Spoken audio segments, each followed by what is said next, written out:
The Washington Huskies are now just one of 5 unbeaten teams left in FBS college football at 10-0. And joining us is Huskies head coach Kalen DeBoer. Coach, welcome to We Need to Talk and congratulations on your 100th career victory. How are you? Great. Thanks for having me on. I appreciate that.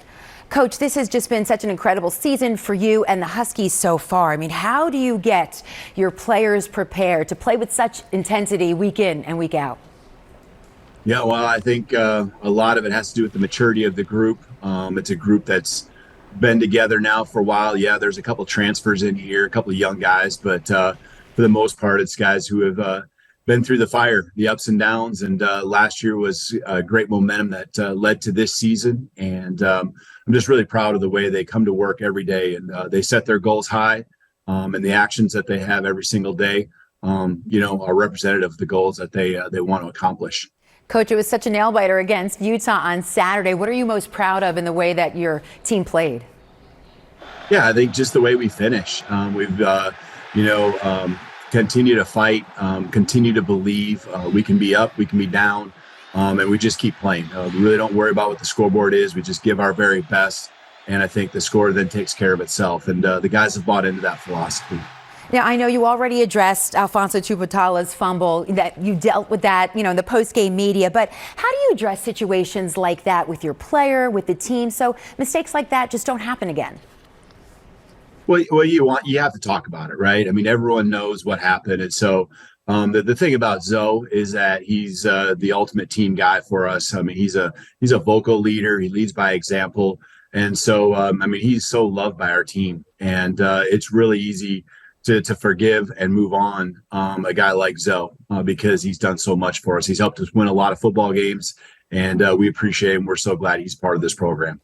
And not just the safety that followed after that, but how do your players seem to just bounce right back if there's a mistake in game and they seem to just ratify that situation right away? Yeah, we really preach hard about the process of owning and accepting the situation you're in, learning from it, and then be able to flush it and really just focus on your job and moving on individually, trusting the guy next to you that we can do whatever we need to if you just focus on the next play. Your quarterback, Penix Jr., what makes him so dominant? Well, from a skill set, he's just elite. Accuracy, arm strength, but then he's just such a great leader for us. He's become vocal the last year and a half. The guys buy into what he does because of his playmaking. But man, he's just pushed himself to new heights. We ask so much of him, and he always comes through. With him being a Heisman frontrunner, with that comes a lot of that outside noise. How is he staying focused? Yeah, I think he's been through the ups and downs, and he's heard a lot of negative things through many years. Staying healthy and winning football games, and I think he's learned how to just focus on himself, focus on the main thing. And he knows he's got a good support system around him with us as a staff and as a team. But he's just really mature that way and understands that the outside noise doesn't mean anything. It's what he does each and every day when he comes to practice, when he comes to games. Oregon State is next, another top 10 team, another Pac-12 showdown. What are some of the keys to a victory in this one? Yeah, they are a really good football team and hitting their stride, playing really well. They're physical on both sides. They love to control the line of scrimmage, run the football and stuff in the run. They're great in all the important areas, the red zone, the turnover margin. So, going to their place, with the atmosphere that we're going to have, we know we're going to be in for a big fight. Coach, there's so many alumni and former Huskies players that are just so happy with what's going on with the program, but also in the way that you have embraced the tradition. Do you ever talk to your current players about that undefeated 1991 team that went on to beat Michigan in the Rose Bowl and capture half of that national championship? Do you ever talk about the history? Well, when we first got here, I knew that was important to embrace the history and a lot of those players, not just from that season, but from many of these years have come back, and they're always welcomed with open arms. This is their program. They put more into this than I have even at this point. And so They should always be welcome to come back home. But we've had many of those guys from that championship team speak to our team over the last 2 years. And it's really cool hearing their stories and understanding, our place in history as we try to go through it. We still got a lot of work to do to get to that point and accomplish the thing the 91 team did. With your results the last 2 years, and I know this is kind of like an uncomfortable topic, but it's also a compliment. Your name's being brought up a lot with all of these college football head coaching positions opening up the middle of this year. Some of that are anticipated. How do you address that when you're in such an important moment in your season right now?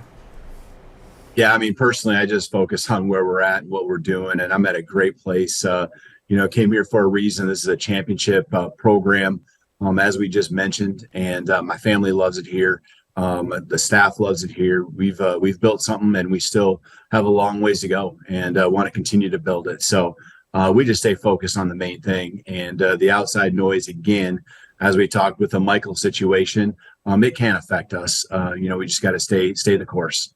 And it's just so interesting, as you're coming towards the end of your regular season, this whole Pac-12 situation. It's been such a great year, yet the conference is dissolving next year. I mean, what are kind of the emotions around that when you're in some of these great matchups right out there on the field?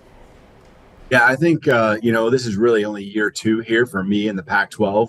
And I think as I've gone through, especially this season, and kind of, think about these big games that we're a part of, it's just there is a lot of history. And, the stories that you hear from alumni and diehard fans, it is sad. There's a piece to it where it's like, wow, it's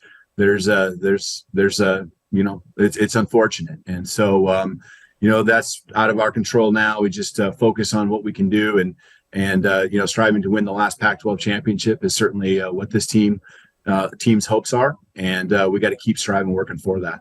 Well, Coach DeBoer, thank you so much for your time today and joining us here on We Need to Talk, and good luck the rest of this season. Thank you. Thanks for having me.